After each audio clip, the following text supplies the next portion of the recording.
mga ka-works, kain tayo ng mango. See? Mango. Dito ako sa bed ko kasi ito lang talaga yung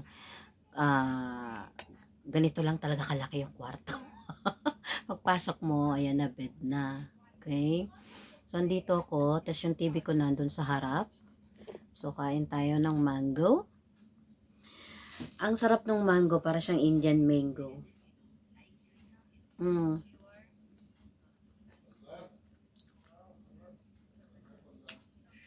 Ano siya? Manex ko ng, oh, di ba may nanghingi? Minix ko siya ng chili powder and hmm, tsaka asin.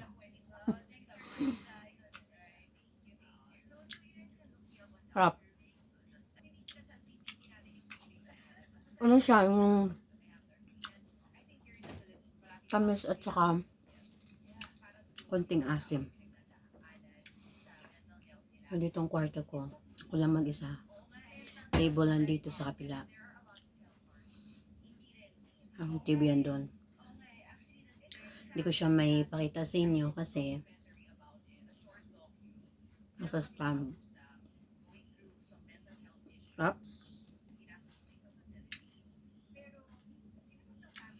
Wala lang. Kain-kain mango lang tayo.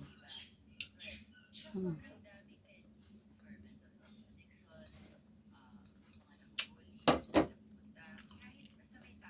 Maraming asin.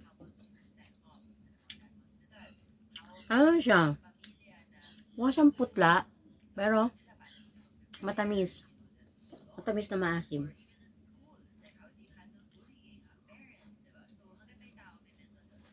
Hmm. Ito yung camera. Ayaw ko dito nakikita yung mga damit ko.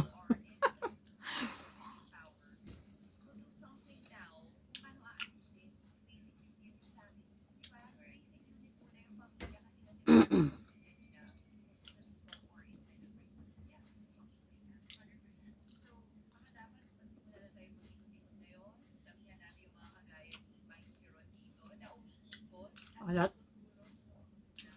Mahilig ako sa medyo malat pero pag sumobra, hindi na.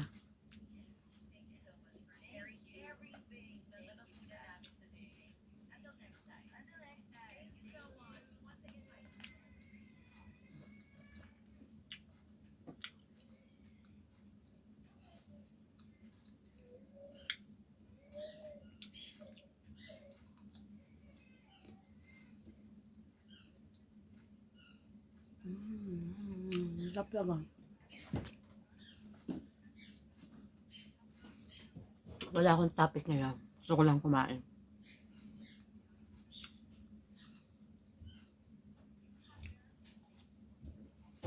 Hmm.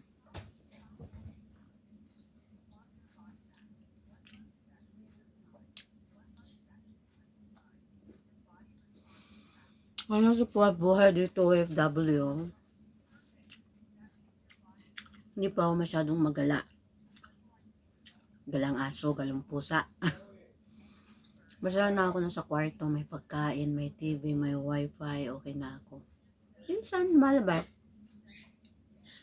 Saka, sino ba naman gagana lumabas na napakainit naman, mga kaberks?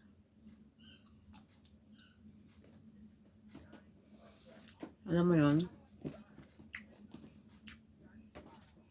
pag lumabas ka, puro gastos. Okay lang naman yun kung hindi lagi. Katulad ko ngayon, nakakatamad maglalabas. Hmm. Kung kaya mong lakarin pag winter, hindi mo na kayang lakarin pag summer. Yung 1 minutes, 2 minutes mo na lakad lang, grabe na pawis mo doon. Pati yung pisngi mo parang naluluto. Pwede ka nga magluto ng fried egg doon sa labas eh. Hmm. Today, galing ako sa ano, sa isang meeting. So, ang meeting is 2:30.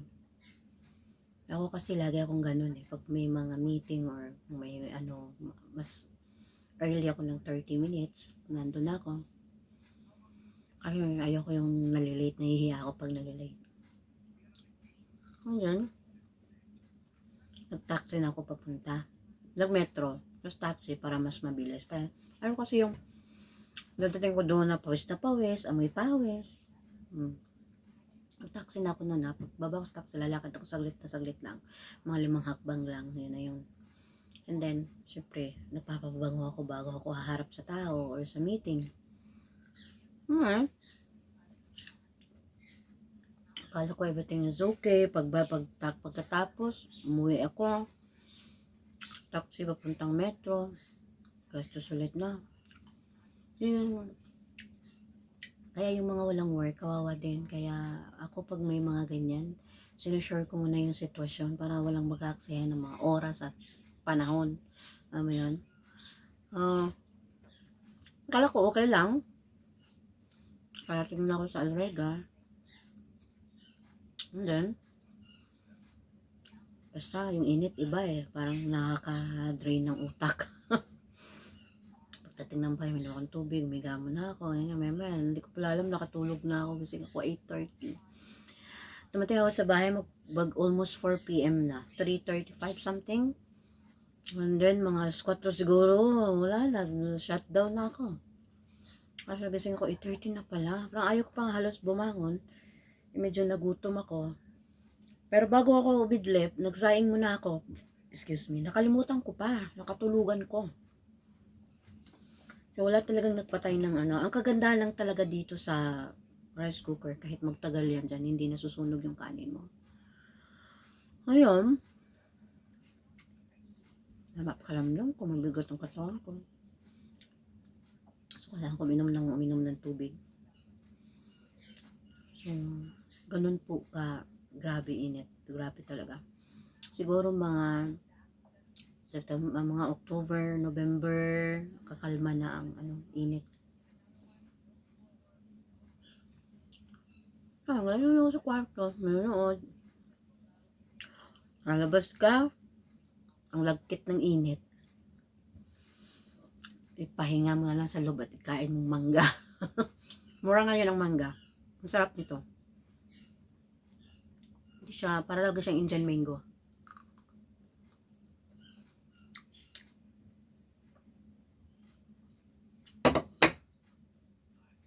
Sobraan sa asin.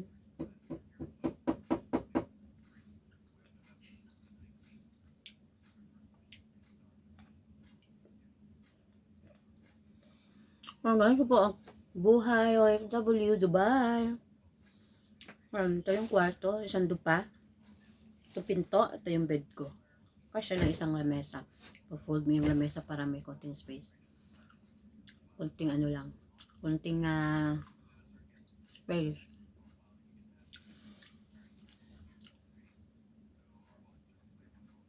Ngayon iba dito talaga practical. Gusto lang may mahigaan. Ay, yung mga ibang lahi dito, okay na sa kanila yung bed space. Mayroon ding ilan-ilan mga Pilipino, pero ang mga Pilipino mas gusto nila yung may sariling kwarto. Ang tawag dito is partition.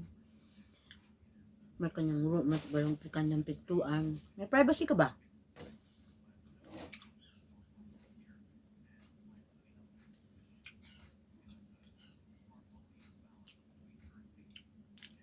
Pero kung nakakalugluwag at maayos naman ang sweldo mo, pwede kang kumuha ng medyo malaking kwarto. Alat dahil.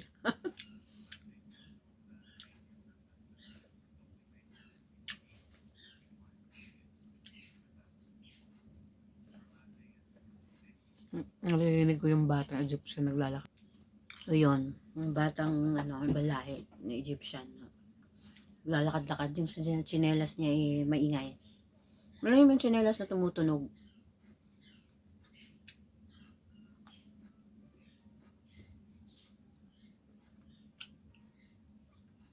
Ang ganda niya, hindi siya maasim masyado, hindi siya balance ba? Tama sa tsaka asin. Ito sa baba ng bed ko. Liit yan, upuan. Nanonood ng TV.